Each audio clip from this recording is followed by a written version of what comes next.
أعوذ بالله من الشيطان الرجيم. بسم الله الرحمن الرحيم. لا جناح عليكم إن طلقتم النساء ما لم تمسوهن أو تفرضوا لهن فريضة. د طلاق مسائل بیانېږي. مخکې آیت کې د هغه زنانو ذکر وشولو چې د هغوی رخصتي شوي، یعنې واده شوي دي. دې آیت مبارکه کې د هغه زنانه د طلاق ذکر کوي چې د هغوی رخصتي نه ده شوې، یا نکاح یې شوې ده او مهر یې نه دی مقرر شوی. نو فرمای لا جناح علیکم، سګنا نشته دی په تاسو باندې، ان طلقتم النساء، کچری تاسو طلاق ورکئ آغا زنانو ته، آغا بیبیانو ته، ما لم تمسوهن، چې رخصتي نه ده شوې د هغوی، هغوی لا راواده شوي نه دي، نو هغې ته لا لاس رسېدلی نه دی. او تفرضوا لهن فریضه، یا تاسو د هغې دپاره د هغې سره نکاح خو کړې ده خو تاسو له مهر نه دی مقرر کړی، مهر نه دی مقرر شوی، او یا دا ده چې د هغې رخصتي نه ده شوې. نو فرمایي ومتعوهن،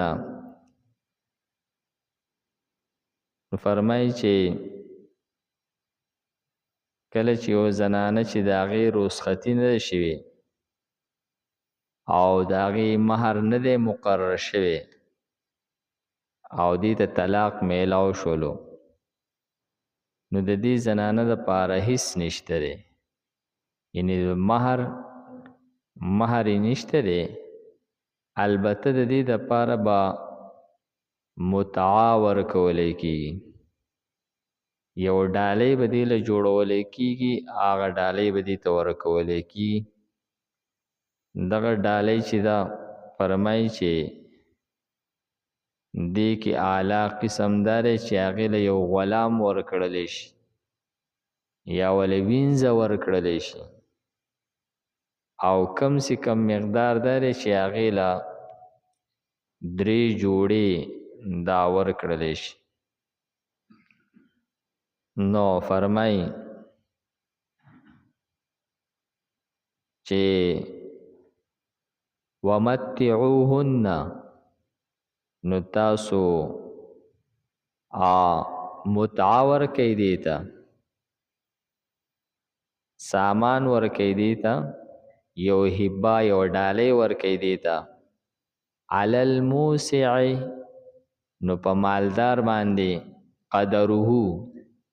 د هغه د وس مطابق ډالۍ ده. وعلی المقتر، او په تنګ دسته باندې، قدره، د هغه د وس مطابق ده. متاعن بالمعروف،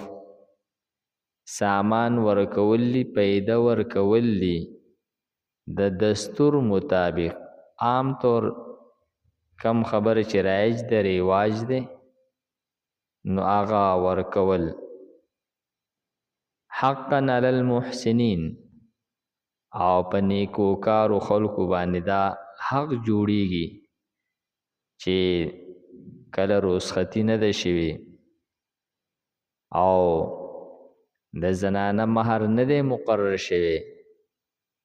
او طلاق واقع شو، نو ګویا چې مهر خو نشته دی په دې باندې، البته یو ډالۍ دوی له ورکول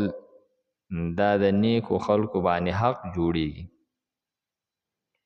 وَإِن طَلَّقْتُمُوهُنَّ مِن قَبْلِ أَن تَمَسُّوهُنَّ، او فرمای که چېرې تاسو طلاق ورکړئ دې زنانو ته مخکې د دې نه چې لاس وروړئ تاسو دوی ته، یعنې مخکې د رخصتۍ نه. رخصتي لا نه ده شوې، واده یې نه دی شوی، کور ته دا ناوې نه ده راغلې، نو د دې نه مخکې دې ته طلاق میلاو شو. وقد فرضتم لهن فریضه، او د دې زنانه دپاره مهر مقرر شوی و. مخکې هغه حکم بیان کو چې د زنانه دپاره مهر نه دی مقرر شوی او نه یې رخصتي شوې ده. اوس دلې فرمایي که چېرې رخصتي خو یې نه ده شوې او مهر مقرر شوی دی، نو فرمایي فنصف ما فرضتم، نو بیا نیم مهر دی څومره تاسو چې مقرر کړی دی، چې مهر مقرر شوی دی او د رخصتۍ نه مخکې دې ته طلاق میلاو شو، نو دا به بیا نیم مهر به دا سړی ورکوي. الا ان یعفونا، مگر دا چې معاف کی دغه زنانه. که فرض کیا دا زنانه ورته ووایي چې مړه بس دا نیم هم مه راکوه ځکه چې زمونږ جوړ رانغی او رخصتي نه ده شوې، دا زنانه ورته هغه نیم هم پرېږدي چې مه راکوه. او فرمایي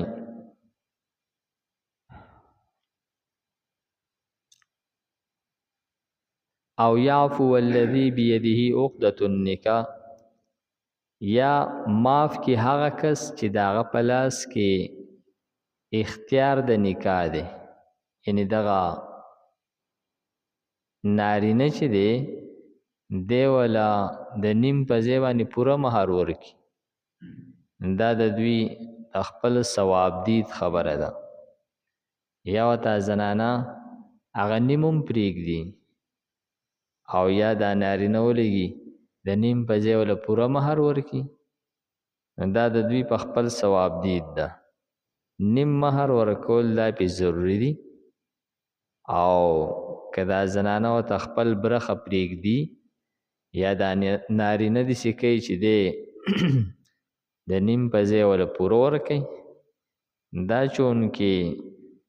یو داسې مرحله ده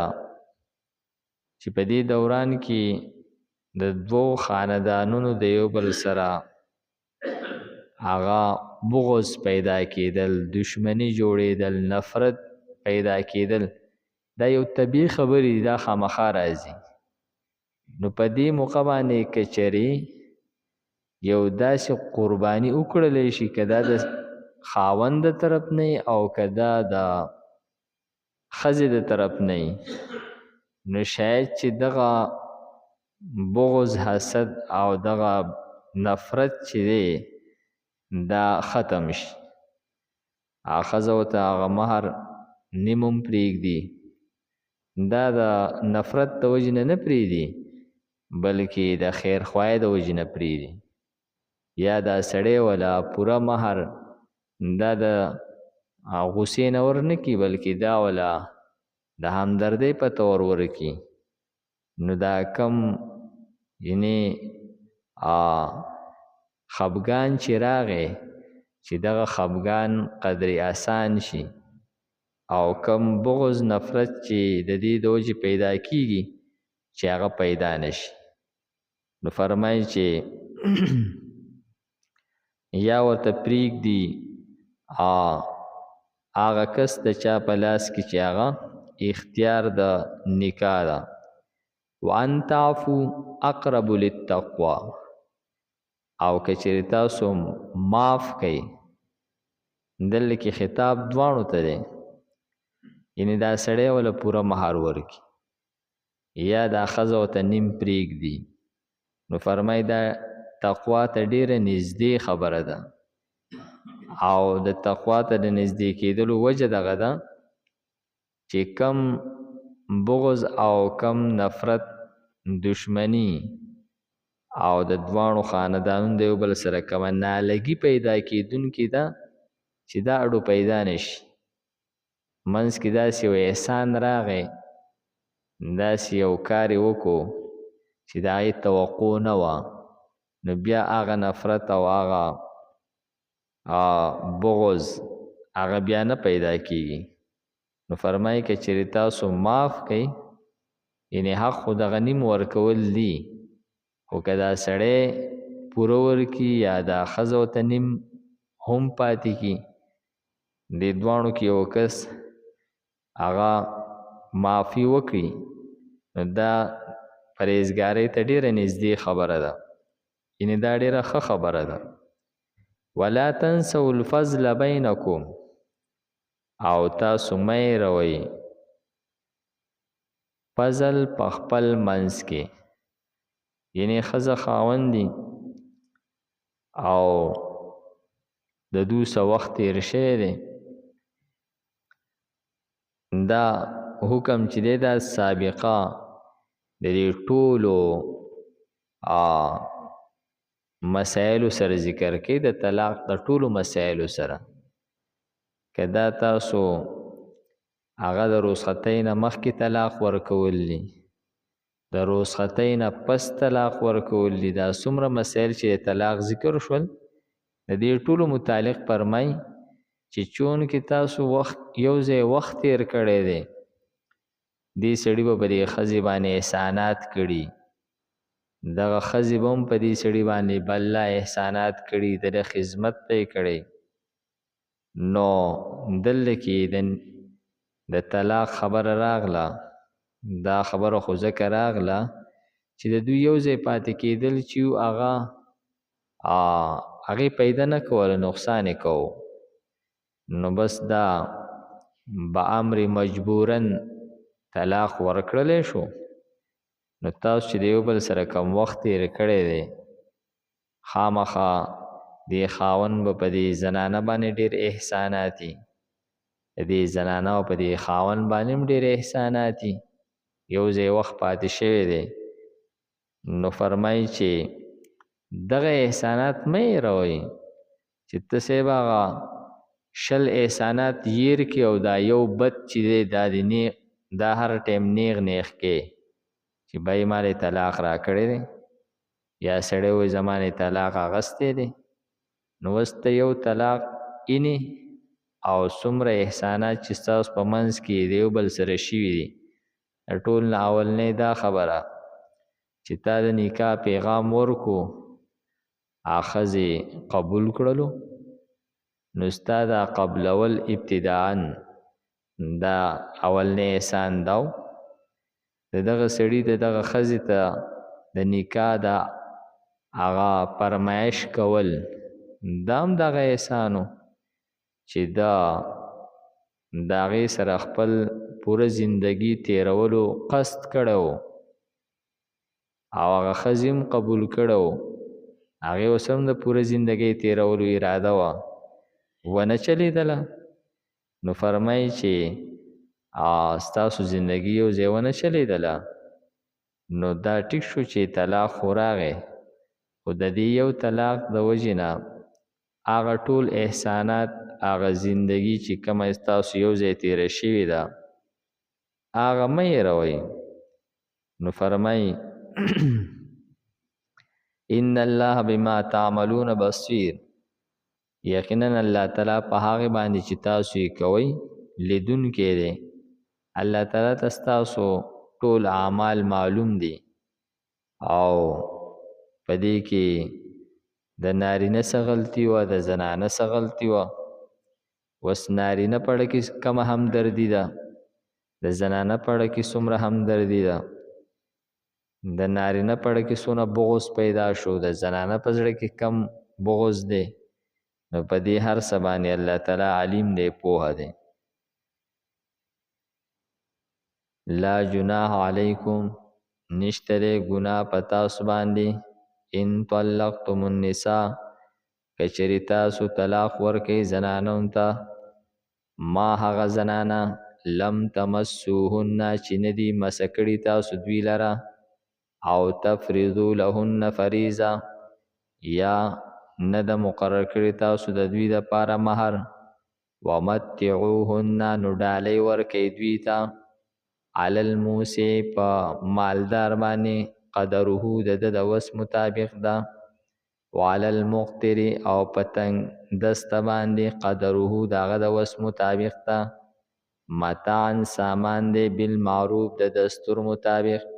حقا حق دی علی المحسنین پنیکانو باندې وان طلقتموهن نو کچری تاسو طلاق ورکئ دوی ته من قبل ان تمسوهن مخکې د دوی د مسه کولو نه وقد فرضتم او تاسو مقرر کړی دی لهن د دوی دپاره فریضة مهر فنصفو نو نیم مهر ورکول دي ما هغه فرضتم چې تاسو مقرر کړی دی الا مگر ان یعفون دا چې معاف کی دا زنانه او یعفو الذی یا معاف کی هغه کس بیده عقدة النکاح چې داغه په لاس کې اختیار د نکاح دی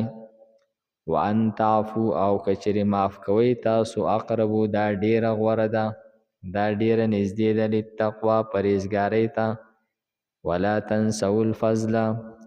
او مه هیروئ احسان بینکم په منځ خپل کې ان الله یقینا الله